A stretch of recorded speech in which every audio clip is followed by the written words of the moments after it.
Southwest Fire Academy was established in 2015 as a response to the recognized need for quality, safe, and affordable fire and rescue training in Ontario. This is not your average fire college. SFA has high standards for their students, and it is their mission to teach and produce qualified, ambitious firefighters who are prepared to work hard to serve their communities. This is not a diploma mill. This is where you can learn strategic, aggressive firefighting from passionate, intelligent instructors who never forget why they were made to do this job. SFA is an accredited private career college that is regulated by the Ministry of Training, colleges, and universities, with a memorandum of understanding with the Office of the Fire Marshal. This means that SFA is an approved training provider with the OFM, and the programs are recognized in Ontario. Check out their pre-service and expanding selection of course offerings at southwestfireacademy.ca.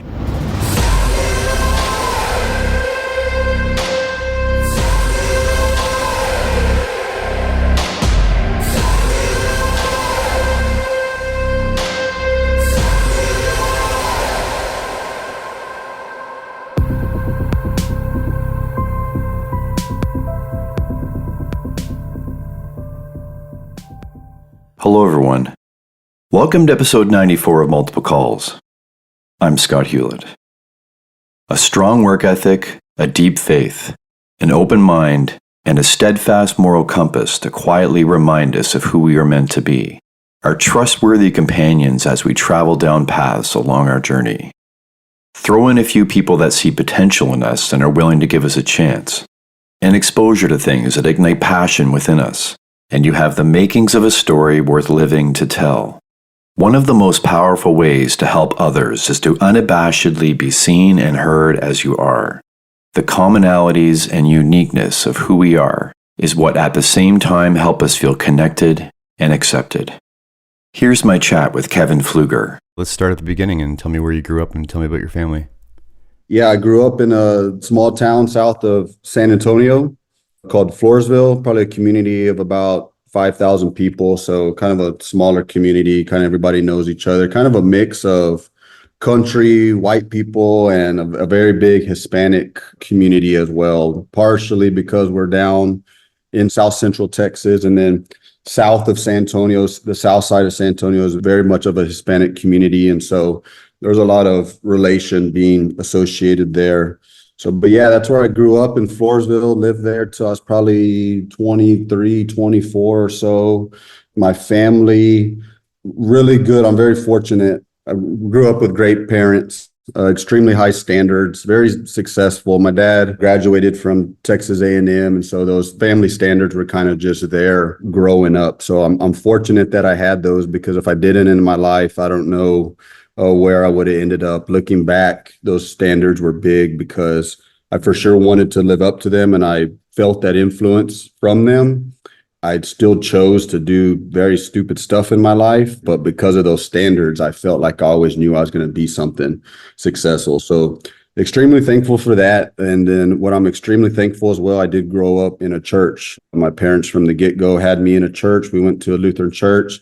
And again, looking back, I think just because they were trying to do the right thing, they were going to church a bunch and they wanted to have that influence. What was weird, as soon as me and my brother got out of high school, I felt like they kind of stopped going. And that was just kind of a sign to me of how much they cared about us, that they were going to have us there every Sunday. And to come full circle with where I'm at now, kind of I disconnected from the church for a long time, and now church and Christ is a huge priority in my life. And it's one of those other things where I'm just extremely thankful that those roots were there and are there. It's something just coincidentally of stuff that happened even in my life today, where I was just so thankful that I had that in my background. So grew up in the church and in that small town, went to high school, played baseball. I was involved with like 4-H. So I had like show steers, so cattle, messed with cattle and sheep and stuff like that. But at the same time, I was running around with an extremely rough crowd, the only white boy in a Hispanic circle, but it was good individuals that were caring and loving individuals, but they just had bad habits. They were doing dumb stuff, and I enjoyed doing dumb stuff with them. And so that ended up kind of getting me in some trouble at times. At the same time, those same adversities have created the wisdom within me to kind of think who I am today. So I really don't regret any of that. So Yeah, I grew up there in Floresville, and then about 23, 24, moved up to a town called New Braunfels on kind of the northeast side of San Antonio, and that's where I still live today. What did your parents do for work? My dad was called an extension agent, so it's dealing with agriculture. So he graduated from A&M with a background in agriculture. So he is very well versed when it comes to ranching, farming, animals. He still runs a ranch right now with about 200 head of cattle. He tries to raise like very good, just high standards and muscle structure and muscle features and stuff like that. He still tries to sell animals for kids to show as 4-H or FFA projects down here. He retired and he's still doing that, but that's what his background was. My mom was just kind of working at a feed store when I was 8. She actually trying to tame a steer. She hurt her back. Some disc blew in her back. And normally when our discs go, they go out. Well, hers went in and the doctor only caught one. And she went for a while with another one, and she ended up having a lot of spinal damage that actually made her disabled, and she never worked again in the day of her life. So I was 8 years old when that happened. It was just kind of something different that happened for sure in my life. I didn't know any better, but it turned to where my mom, she still walks with the cane and stuff right now, but she pretty much lost all feeling from her waist down. So it turned into helping her with shoes and socks and stuff like that. That was just a normal thing, getting different things to kind of try to help her get around, from helping her get in the vehicles and everything else. And so I do think that's something that ended up turned into a positive for me in the fire service. We help people that have fallen down or need help getting to bed or to a porta potty or whatever may be. And naturally that stuff has just came to me where it's been no issue at all, just kind of helping somebody that's disabled or handicapped. So that was kind of how I grew up with my parents there. How was school for you? It was good. It wasn't a focus at all. I did play baseball. I wasn't bad at baseball. I wish kind of I maybe would have taken it serious and maybe would have somewhat have gone somewhere, but I was just more focused on going out. What's the next party on the weekend? Already Monday talking about what we're going to be doing Friday and Saturday. Fortunately, I feel like I grew up somewhat smart, so I was able to get by, but it just really wasn't a focus in life. I for sure ran around with what I felt were the cool kids. I got along with a lot of people, but I chose to run around more with a tight-knit group, but a tight-knit group that was kind of getting some trouble. So I started to have some conflict with the law, starting and even like being a sophomore and stuff in high school. Any drugs or alcohol or anything through high school? Bunch of both. I started with marijuana when I was 12 years old. I had that influence early on, and then that turned to harder things. Probably started drinking when I was 13 or 14. And being in small towns and stuff like that and where I were, that's just what a lot of people did. That turned into the focus. Again, luckily though, I had my parents and I had those projects of those show steers and stuff. I wanted so much after school to go hang out and drink with guys, but I always had those responsibilities where my dad was making sure I was coming home and working with those show steers and stuff. So I abused stuff like that for many, many years. And what kind of jobs were you doing outside helping with the show steers before you end up discovering the fire service? I had right out of high school, my girlfriend at the time ended up actually getting pregnant right out of high school. So I ended up kind of getting somewhat serious about needing to start taking some community college classes and stuff like that. It helped for sure get me more focused with that situation coming into my life. And while I was going to school, I was working at a wholesale plant nursery. They sold bougainvillea plants. So I always joke to this day when I see bougainvilleas and stuff, I'm a plant specialist and everything, but I'd just be out there in the heat in the houses just for hours on hours amongst the plants and the snakes and the rats and stuff running around, just watering that as I got through. And that was just kind of my job, where when I wasn't in school trying to figure out what I wanted to do, that's kind of what I was doing just to make a little bit of money here and there. How'd the fire service come on your radar then? So that's what it was with my boy coming along. I realized I was never quite sure what I wanted to do. And then that got me more serious about getting direction for sure with my life. And there was another kid straight out of high school. I really didn't even get along with him or anything, but I knew that straight out of high school, he went and got his EMT. and he got his fire academy within a year, and he was working a career job in my mind. And so I'd seen that, and obviously, as we all know, it's a very respectful career and stuff. And I was like, man, if that dude can do that, I can do that as well. And I was like, you know what? That's what I'm going to do. I looked at the salary and stuff of what it did, and I knew that I'd be able to support my son with that. The stakes were a little bit higher at that point as well. I kind of got primary custody of my son when he was 6 months old. The mom was young and stuff as well, and things just really didn't work out. But I was super focused on my son, and that's kind of what pulled me out to get more focused on. It helped me grow up. It helped me mature. I still continue to be a fool for many, many years, but with those high standards my parents created within me, I never hesitated to not be there for my son. It was always that's just what I'm going to do. And it gave me that drive and focus to have some direction. And that's what got me into the fire service. And what's crazy is I was actually been reflecting on it today. A lot of just cool things have been going on with going down and teaching in Cabo and all these different things we've been doing. And I actually texted my son this morning. I just told him I miss him. I love him. He's up in the Air Force right now in the DC area. He's in Intel. And I was just reflecting on what that turn of events in my life, what it ended up being a young father and some trouble and stuff I'd gotten into. Everybody thought it was the worst thing ever to happen at that time. And it ended up being one of the biggest blessings in my life. To this day, the blessings are still coming out of it. So did you take the same path of EMT and then fire academy? What was your process? Somehow I had the direction. I knew that the EMT was harder. So I took the EMT. It was about 5-6 months, got that knocked out. I was serious about it. So the national registry that we have to take was easy. And then signed up for the fire academy. And that was another 3 or 4 months. I went in there with the why, went in there with the passion. So I really didn't struggle with any of that as well. I had a guy in there, an instructor that liked what I was doing and who I was. And he actually pulled me to the side one day. We're about to wrap up. And he said, hey, man, can't promise you anything, but I'm going to have an opening on my shift coming up. I guess they had a guy leaving, and he goes, I'd love to have you work for me. And long story short, I ended up on his shift working for him for quite a while. Awesome. What were those rookie years like?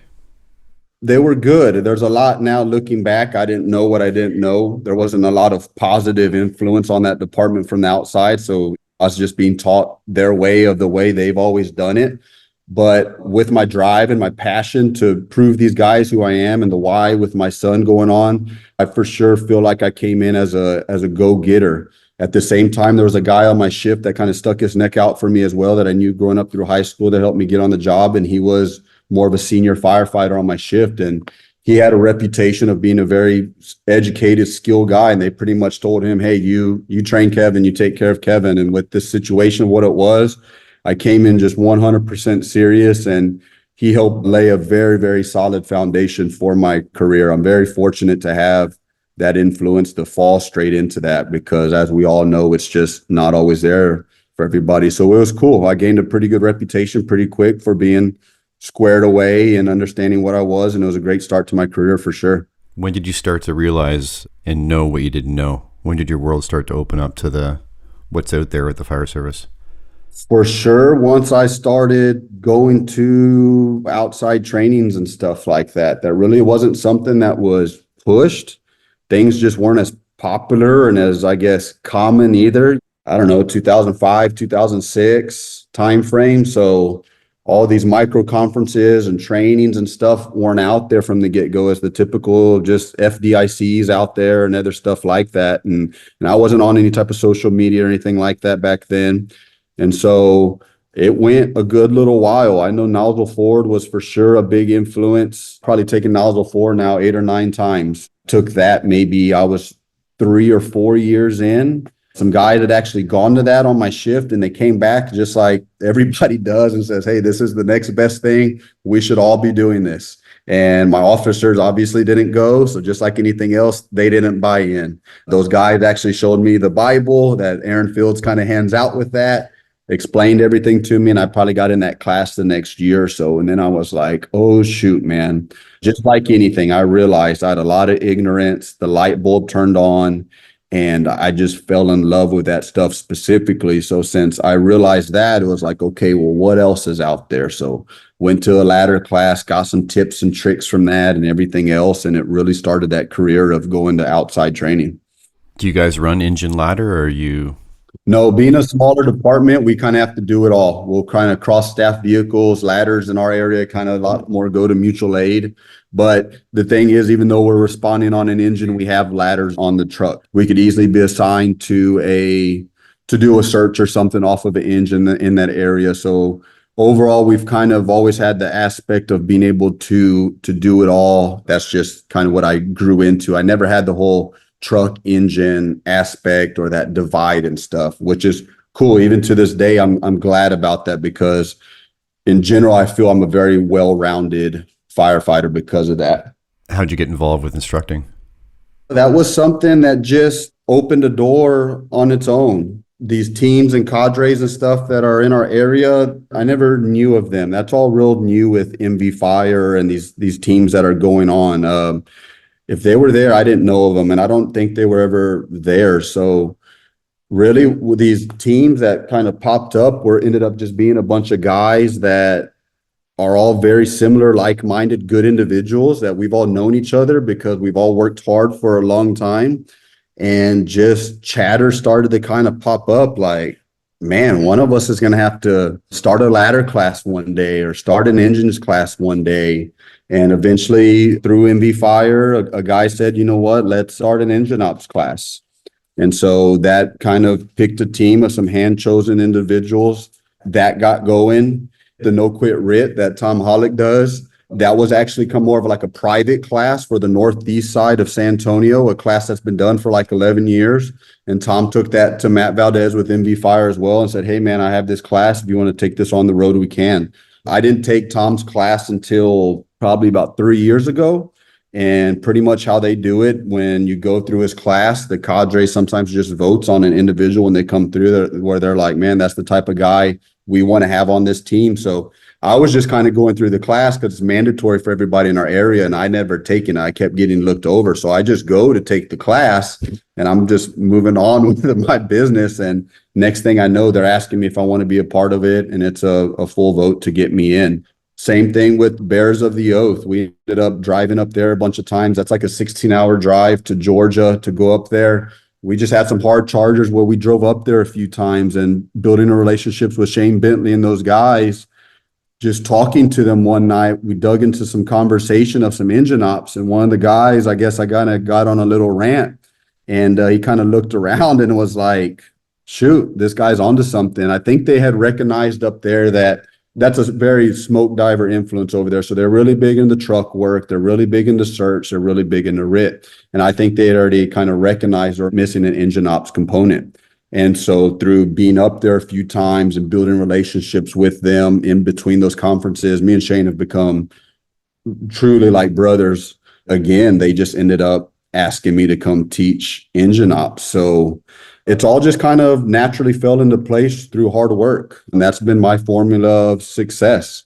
I was just texting a guy just a while ago. He was saying, I wish this and wish that. And I said, man, just work hard daily, and everything else, the doors will open up when it's appropriate for you. Don't even stress about that stuff. So it's cool to say that the classes we teach, we really don't submit to go anywhere. I guess MAFC we got accepted to recently. I think that's the only class we've said like, hey, let's go teach here. We've had a lot of people all across from Tennessee to Florida and a bunch of spots in Texas where we've been reached out to, and it's all just goes back to hard work. Were you teaching within your own department at all? Yes, the nozzle forward stuff, the engine ops. Yeah, I've naturally became a teacher because I've always worked at a smaller department. So you're sometimes a stepping stone for bigger departments. So it's common to have new guys on your shift. Well, I was on a shift for a long time where my standards were probably higher than my officer standards, and probationary books would get pencil whipped. And a lot of it probably goes back to that platform, to that guy that took me underneath his wing of having a high standard on the fire department. I created that within myself. So naturally, I think I volunteered to start doing these books for individuals. And so obviously, if you're going to be teaching these skill sets or signing these guys off and training with them, you have to know it. Naturally, for many, many years now, I've always been doing probationary books, the basics with guys. And it's always just been the 5 basic things we need to be doing: stretching lines, flowing lines, throwing the ladders, forcing doors, a bunch of written stuff worked in as well. And so I think that probably played into as well. That has been a success for me to kind of get outside of a department and teach. I've just been naturally training with guys for a long time, and it went back to just doing what the right thing to do was at the local level in my department. And everything always means more reps for you too, right? And that's what's cool. It keeps you accountable. Where I'm at now, they're talking about a lot of books have been ran through me at my department, and now we've kind of had a little mass hiring, and some other people are going to have to teach the book, and people are nervous and hesitant about it. And that's what's on my mind is like, if you have the right mindset, yes, you do get exposed a little bit, but swallow your pride and go learn the skill set that you're going to need to do on a fire anyway. And if you're an officer, you should be teaching your shift how to do the stuff anyway. It's not a big deal. So yeah, it does make you need to be accountable for all of those skill sets. And going back to, we've always been a place where we have to do all truck work and all engine work. It's just, again, it's helped me be a well-rounded instructor. I truly believe that once you're teaching and instructing something, that's when more you're mastering the craft. When did you choose to promote? Again, that just kind of naturally came along. I was 8 years in, and being at a smaller department, sometimes guys get stuck in positions for a long time. I'm glad that I had at least 8 years in. Sometimes in these areas, guys are promoting in 2, 3, 4 years in at smaller departments. And I'm so thankful that I was able to put a lot of time in as a firefighter first. It just came up where there was going to be an open, and I can't even remember exactly who had left to create that opening. Oh, a chief had left, and that lieutenant actually went up from lieutenant to chief in the department. There was actually 2 guys that were more experienced than me, and they thought they were going to have it. And I ended up putting in all the work. I think being at smaller departments, it's not just about the interview process or a written exam and point system and stuff. In a right way, I think you can get away with more personally knowing an individual and who's the right guy for the job. And I think that played into it, just my work on a daily basis. And so it was just one of those things. It was the right thing to do. I could have more of an influence. I didn't have to worry about raising standards from a firefighter level. I could be an officer with higher standards. And it's the same outlook moving forward. I'd love riding the seat as a lieutenant. Now in our department, if I would promote to captain, I do end up in like a buggy, a command vehicle. And I truly, truly, truly love riding the engine. So it would be hard to promote to that position, but if it's the right thing to do and I can have more influence, then for sure I'm going to take that opportunity. How did you first approach having your own crew? And were you big into reading about leadership and taking courses in that regard? Like, how did you get your mind squared away with that? For whatever reason, just hard work has always been ingrained into me. And so my officer I had, my lieutenant, was the complete opposite of hard work. So there's many things I do today that's just the opposite of what he did. So once I had that kind of rank and that power, in a sense, I was just now given the right to structure the days however I saw fit. And I had a captain that was willing to let me operate in that as well. He wasn't the one that's going to do all the work, but he enabled me to do all the work. And it for sure probably made him look good. So we just hit the floor running with training and stuff. At that time back then, I really hadn't been reading a lot or anything like that, but I understood that needing to know all skill sets between truck and engine, you can get on this circle of skills. And as soon as you're on the left side of the circle and you haven't done the one on the right side, it's been a few months, that skill set has perished a little bit. So by just being structured and having a plan and always training on something and going to the next thing, to me, that's just always gave me clear direction and made it simple of what we need to be working on. And it's so obvious to tell that skills are perishable. As soon as you set something down for a month, you're not as sharp on it. So by having that drive and desire from the get-go, those standards instilled with me, it's just always pretty much, in my opinion, just naturally came to me. What skills have you found that you've had to work on the most that just don't click for you or haven't clicked as easily as, say, the engine work? Something for sure. And it was just, I think, a lack to our fire academy and then not knowing any better at our department. So just like a lot of fire academies, the fire academy I went through is very subpar. I was never even taught how to use a Halligan. So I get hired on the job and there's this Halligan tool there that I know nothing about. And so we didn't have a forcible entry door or anything like that. I never got sent to a forcible entry class, and my own fault as well. I never even knew I needed to ask to go to a forcible entry class. And then eventually I'm with the department that has a door and I get trained on this Halligan and I'm like, oh shoot, this is what this thing is all about. So that's something that's still always in the back of my mind. I feel I'm fine with forcible entry, but I feel like that's one of the more things that I was later exposed to. So it's something that's always on my mind to work on and to do. I have a great shift of guys. I got a guy on my shift named Snody, who's just amazing at forcible entry. So I let him go teach the new guys, but I'll go test them out. And I always tease them because I do have somewhat of an engine ops reputation. I tease them that you thought I was just giving this to Snody because I didn't know how to do it. But then I'm over there doing different forces and stuff with them. But that's probably one of the things that I fell behind on. And still in my mind, I'm going to be more of my muscle memory is kick the door open, unfortunately. So that's something that's for sure on my radar. What's your first do like? We're a one station department and we have a bunch of 1 to 3 station departments in our area. So we rely heavily on auto aid. Out of our station, we do have 7 on shift. So if we have everybody on shift, we got one captain going out in the buggy and then 2 3-man engines going out.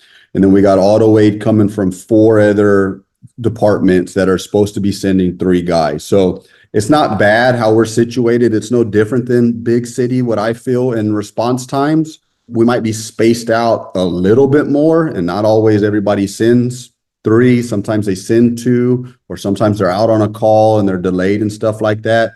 But we're getting usually 19 to 21 guys on that first alarm. And because through trainings like what Tom's putting on with No Quit RIT and other things we're working on now, getting in place with engine ops and search, for that northeast side of San Antonio, we've built a pretty good reputation with each other and built relationships with these departments where we have an idea of who's coming and what their skill set is or isn't. So it's good. I used to volunteer many years ago out in the county and stuff like that. So I know we're pretty fortunate with what we are getting on that initial first alarm. What are you dealing with responses you're going to, like high rise, low rise? Do you guys have basements? No basements at all in South Texas. Well, I don't want to say none, but maybe 99% of there's not going to be a basement. We have an Air Force base in our area, so we can only have 5 stories or less where I work currently. So there are a mix of commercial, mid-rises, and then residential, some older homes from probably the 40s and 50s are the oldest when the town was first kind of founded. So, but in general, the homes are older and some of the spots are ran down. In general, though, the area does a pretty good of kind of remodeling homes and stuff like that and keeping them up to speed, but very much a mixture from, we have like, well, I don't know if you know, like IKEA is, we have a massive IKEA store. We do have Home Depots. We have a part of a pretty good mall in our area, a bunch of commercial, and then still tons and tons of residential as well. How'd you get connected with Mercedes? Walk me through that. I'd actually switched departments about 3 or 4 years ago. I was already, in my mind, pretty educated and skilled on fire hose, attack packages, engine ops, and all this stuff. And so I go to this department and they're in high pressure hose with 100 PSI automatic nozzles. And I'm like, okay. I already had some relationships there with guys, so it wasn't that hard to kind of speak on stuff, but it was still very important to speak appropriately, being a new guy, about, hey, there might be some better options out there for attack packages. So I actually just did the friction loss and stuff on their hose and everything else and what we're pumping them at. And I'm like, guys, we're getting like 90 GPM out of this automatic nozzle. They weren't pumping it like they were supposed to, like it needed to be like 176 or something. I'd figured it all out. And, they were just hitting the typical preset. It's crazy. I kind of opened their eyes on that. And there was a couple big fires that they had before I'd gotten there where they thought they had a rescue and some certain situations where they didn't realize how outgunned they were. And it opened their eyes to like, okay, we need to figure this out. So I acquired some low pressure nozzles and stuff like that, just to kind of show some things. Next thing you know, we're doing a full-blown hose and nozzle study. So we went through, we looked at all the nozzles and hose manufacturers that were out there, and Mercedes Textiles is the product that ended up fitting best for our department. Dealing with the other consultant at the time, Dave Quick, who's just a very educated engine guy. We ended up becoming friends and talking more about not Mercedes hose and other stuff. Me and him hit it off so much. When we were done and we decided to go with Mercedes, Dave was impressed with the study and stuff I did. He was like, "Hey man, I'm the only consultant on the team. What do you think about him recommending me to bring me on?" And I said, "Man, that sounds like a great idea to me." Fast forward, and next thing you know, I'm on the team, and it's been a very special opportunity. Not a lot of people get to say they kind of do stuff like that. It is just straight consulting, so I don't have to do anything with the sales or anything like that. There's no quotas, there's no commission. So we're able to be just straight shooters. We're able to say, this is the product, here's all the information, and take it or leave it. And the places it's taken me, from Tijuana to Oregon to FDIC each year to Florida, Water on the Fire, and all these places, it's just been a surreal experience that's just added back to the many blessings that I talked about going back with my son of the track it got me on. This is just another many blessings that it turned out being something that worked out great in my favor. Why the department change? Go back to that and walk me through how that happened. I'm not perfect, man. I made a mistake in my life. I got into some trouble off duty. The mistake totally on my end. The department had major issues with it. It was kind of in between if they were going to be able to keep me or not. And so I started to explore other options just in case. Another department looked at the issue and it wasn't that big of a deal to them. And so they said, "Man, you can come on over right now." So I ended up, just with the kind of uncertainty and the thin ice I was on, I went ahead and ended up making the switch. And looking back, everything kind of probably would have played out in my favor and I wouldn't have had to leave.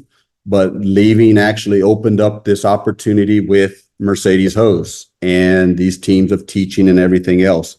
I was actually praying for some things in my life for a few years. That adversity actually took me through what I needed to get through to get everything I was praying for in my life, to better serve my community, to have a better relationship with my wife, to have a better relationship with God. And it got me all there. So it was really cool to kind of go through that situation, and I wouldn't change anything for it. So you involved with your local church? Do you do any work for them, or do you do anything outside of the community, or just within your own community? I'm involved with a group of firefighters. So I disconnected. So when I moved up to New Braunfels, I tried the Lutheran church that my grandparents used to go to, and it just wasn't the same. The typical story. The pastor was too dry and everything else. And so I disconnected for many, many years. Well, I've gotten in with a group, some firefighters that are just truly, truly brothers of mine. We do weekly Bible study. We actually have one tonight when we're done here. It's with Tom Hollick, Nate Sturm, Shane Bentley, Mark Rossi, Chris Snow, and Jason Painter. And if you ever get to know these individuals, I'm truly, truly, truly just ingrained to these guys, their background in Christ and everything else. Nate Sturm is truly, to me, just a walking angel that's out there, man. Being with these guys, and I don't even know what it was why they brought me in and asked me to kind of start they saw something that I didn't see. They knew I was a believer, but they brought me in, and their influence on me got me back into church. So I ended up actually going back to that same church where I'd tried many years ago, and it's a different pastor there now. And so I've probably been going there about 6 months, 9 months, maybe, looking at maybe taking some classes to be more involved and possibly joining their church. So I for sure am extremely intrigued, and I could see it going farther to do stuff with them and in the community for sure. What we try to do through our local, we are extremely involved in the community. We have a pretty busy local, which at Live Oak, what we see it through our department is a branch of the fire department, still being firefighters, still helping the community, but in ways that we can't do it through the fire department. So we'll raise funds. Like this last Christmas, we gave a blessing of a Christmas to a family in need. We were able to identify them through a call that they were having some tough times and stuff. We legitimately put Santa in the bucket of the ladder truck and drove up to their house and dumping like presents and stuff out to them. We do a bunch of stuff where we're doing scholarships for kids, where we're supporting kids fishing with autism that we're a sponsor of. Pretty much anything and everything we can do. We're trying anything that makes sense through our local. We've become really well funded through fundraisers and stuff. That's actually the conference that we run, DAGUM. Any proceeds go, it's ran through our association. So any proceeds are put in place to support stuff. So I'm the president of that. I am super busy in life. And so sometimes I feel I wish I could give even more to that. That is for sure one of the prouder things that we do, because we just do some really cool stuff in the community there in Live Oak through that association. How'd DAGUM get started? A few years ago, it just kind of went back to trying to do what's right. I identified that we needed to bring to our area there of San Antonio some of these heavy hitters that are out there, the Dennis Aguirres and Kyle Ramagises and stuff. And we hosted a 2-day lecture, and it was just great. It was very impactful. And so I kind of envisioned it always be a 2-day lecture. And again, it was just meant to impact our area. It wasn't meant to raise money. It's meant to break zero. And if any money is made, it goes to our association. That's kind of have the agreement I have with them is I will make sure that we don't lose any money on any of this stuff. Well, I've created this relationship with Bears of the Oath. Some stuff went down where there was actually kind of a rain out and stuff. And typical Shane Bentley, he says, man, Live Oak shows us so much support. Y'all came up here. Y'all drove all the way up here through the night. One day was rained out of like 4 or 5. He told the students in the Bay, he goes, all of y'all here, we're going to turn this one day into a 2-day training. And y'all from Live Oak, I'm going to be coming down. Bears of the Oath is going to come to y'all, and we're going to have a training down there. And it's kind of like, okay, Shane, like, we'll see about this. Well, one thing after another, I'm planning another conference, and Shane's wanting to come down with Bears of the Oath. And instead of trying to schedule 2 different things, it's like, let's put this together and make it one massive thing. So they come down last year with like 20 or 30 dudes, something insane. They paid for so much of their own travel, their own hotels, and everything else. If you haven't got to be influenced by those guys, you need to. They're trained like no other. They have the smoke diver culture in their area, their skill set. But what's even more important is the loving, caring individuals they are. And that's what's made DAGUM special. The relationships that are built through the conference and how they just want to talk to you and get to know you. That's how I met Jason Painter, who's in our Bible study group, going up there to conferences and him just asking me about who I am and stuff like that and pulling me to the side. And so that's why it's kind of grown into something big, because of the people we've brought down. And that's why we've kind of chosen this year to bring down the same type of people. These aren't guys that are looking to make $2,000 a pop or anything like that. I have guys reaching out to me, begging me to be a part of it, saying they'll take care of their own flight and everything else. And they're guys that are just loving, caring individuals that want to be a part of something special. I've promised those guys if we have the proceeds in place, I will reimburse them for their flight and stuff like that. But that's kind of how DAGUM has grown, just by the individuals that we've brought in. And it's kind of hard to explain, but if you haven't experienced it, it'd be cool to have you down one year and experience that DAGUM. We put so much work into that thing. We truly, truly, truly try to make it special. We do a lot of family stuff as well, spouses event. We make sure we support mental health. I'm having Matt Ballard down with Free Burn. I'm going to give him a little bit of exposure down there. He started up like a mental health podcast here recently. Matt Ballard, he's a heck of a guy. We have some other mental health representatives that are there. So we're really strong into the mental health support and family support. We do a welcome dinner for all these instructors and students just to start building that relationship before the training even starts. We even one night will have a family event. So what's cool is I really promote this thing as a family reunion.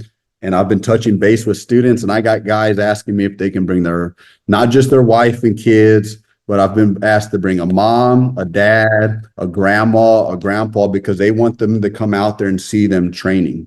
And it was nothing we tried to do. I think it just goes to the background of who we are and the circles that we run with. And it's kind of has directed us to just kind of build this thing like this, and going back to just loving and caring individuals that we've surrounded ourselves with, and the instructors we bring in has turned into something pretty special, in my opinion. Do you know the name of the podcast you mentioned? Just before we skip by it, I want to make sure if you know the name of the mental health podcast, we can mention it.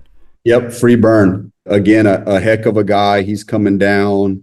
That dude has tons of resources. He unfortunately went through some mental health struggles, but he's came through it on the other side. And we were just talking earlier, me and him, we truly feel everything happens for a reason. And he was kind of as strung out as what he was and on thin ice before God came back into his life. So he would be as impactful as he is right now. And that guy's just making a heck of a change and what he calls burning the stigma of not being able to talk about needing help, the typical culture that you've seen. You've been in long enough, and he's just doing a great job crushing that stigma as you are as well.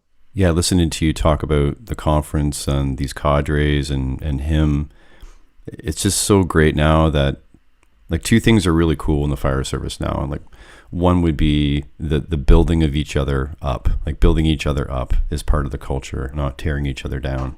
Such a super cool thing that we're doing that.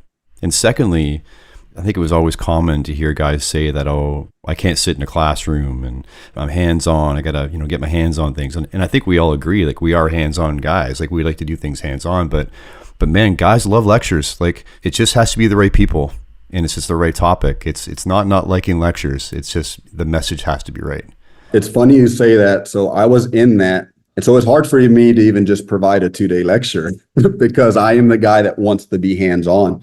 So we had gone to a Bears of the Oath one year.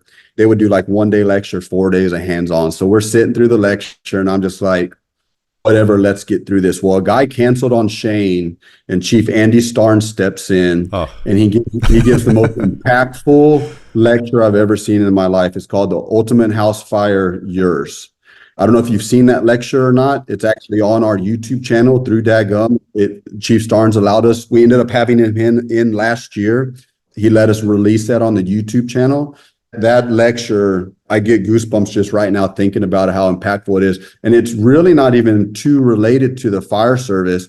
He pretty much punches you in the gut and calls you out and makes sure you're living life appropriately, that you're being an appropriate father, appropriate husband, appropriate friend, and appropriate citizen. It's crazy how he delivers the message. And it's more him, he just learned from his own mistakes and he had to go through stuff to get to where he got.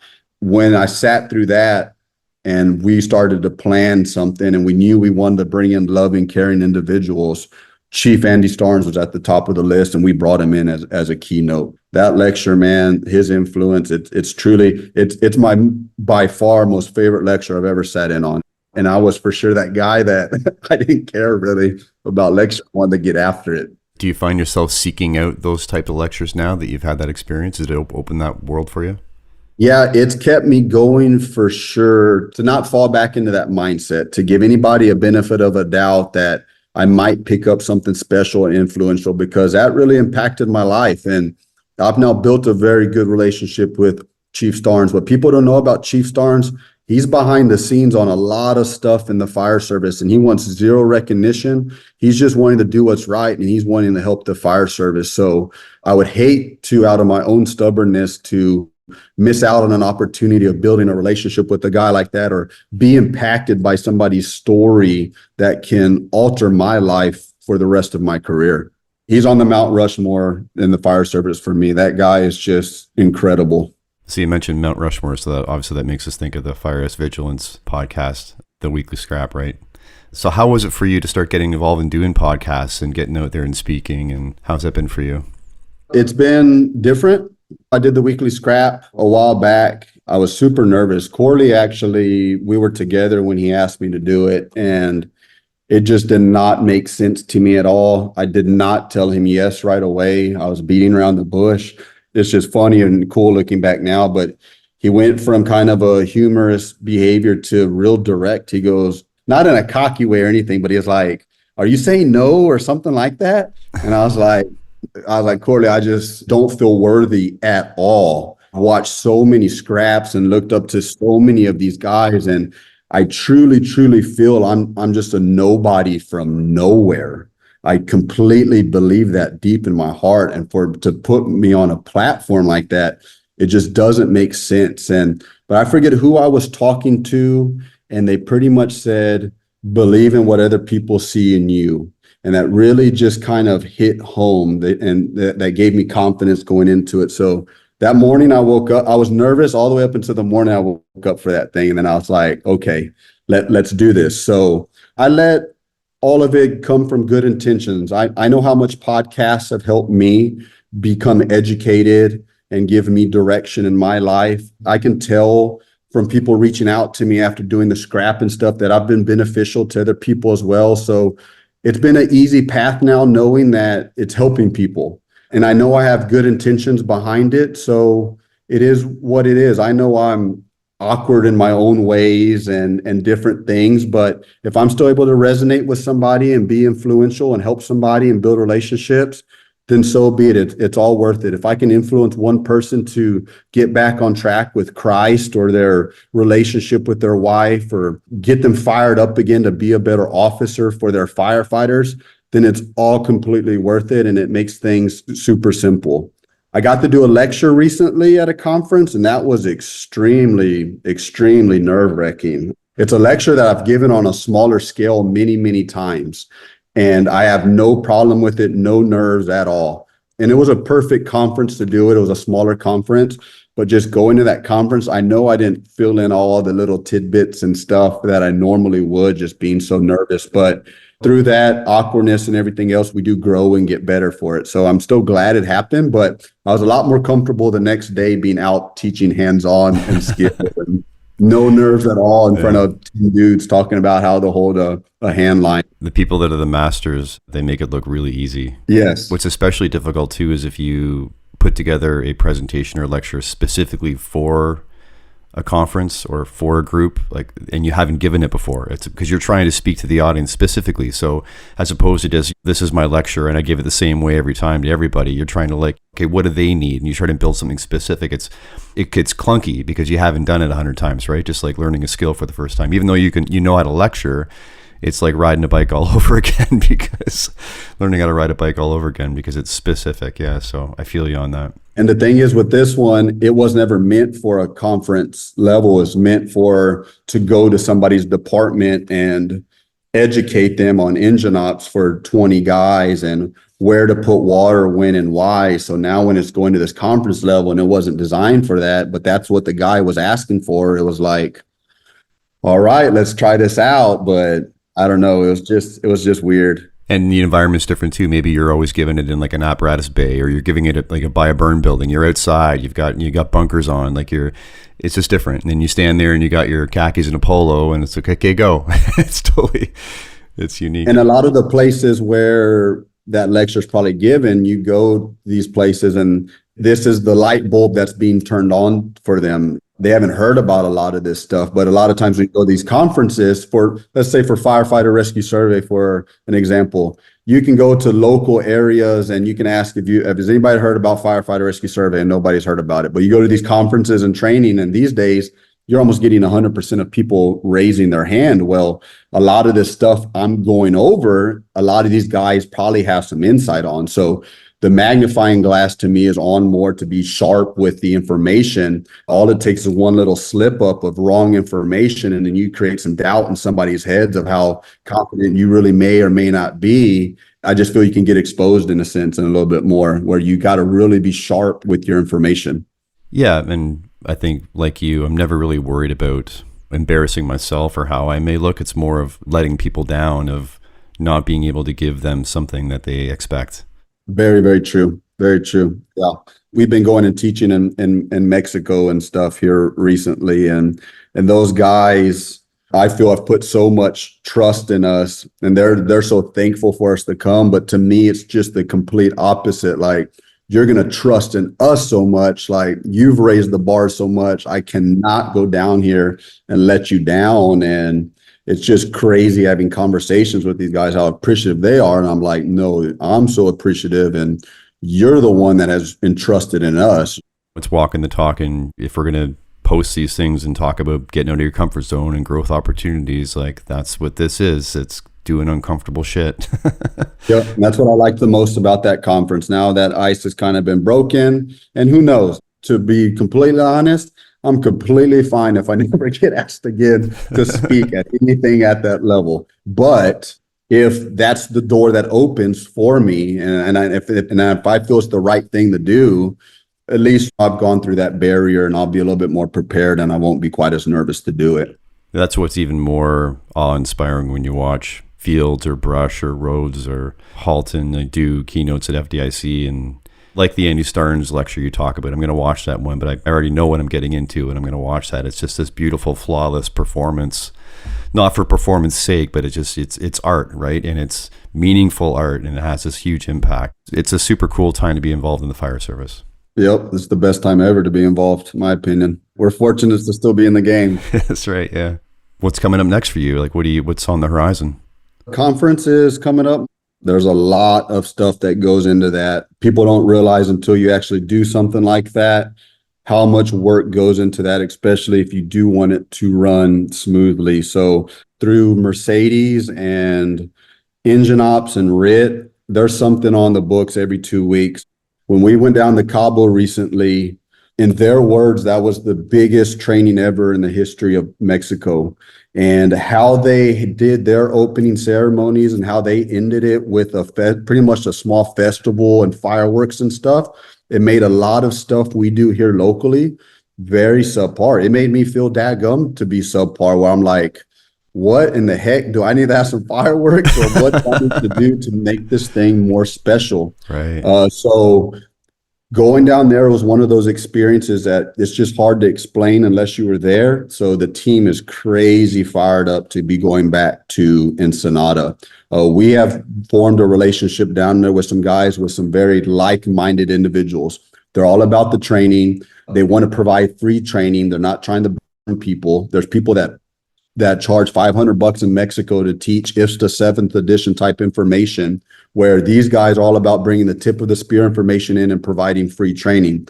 And in Mexico, just naturally, not everybody, but there being more of poor cultures and stuff around, they dipped into another community of firefighters because it was free that they were able to bring into Cabo. So we've built relationships now with people that just doesn't happen from these teachings and stuff that we're doing here locally.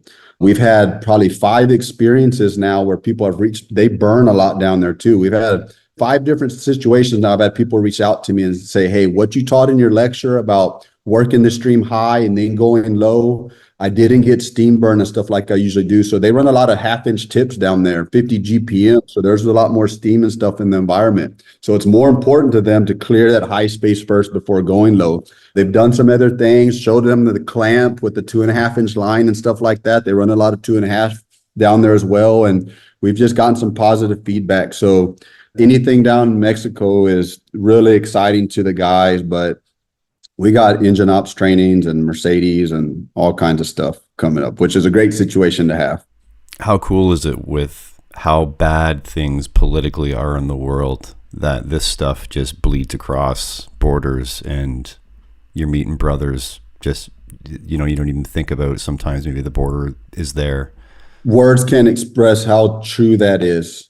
We went to Tijuana last May, me and Daniel Cano, and we handled a class of like 35 students, and that's where we met these guys.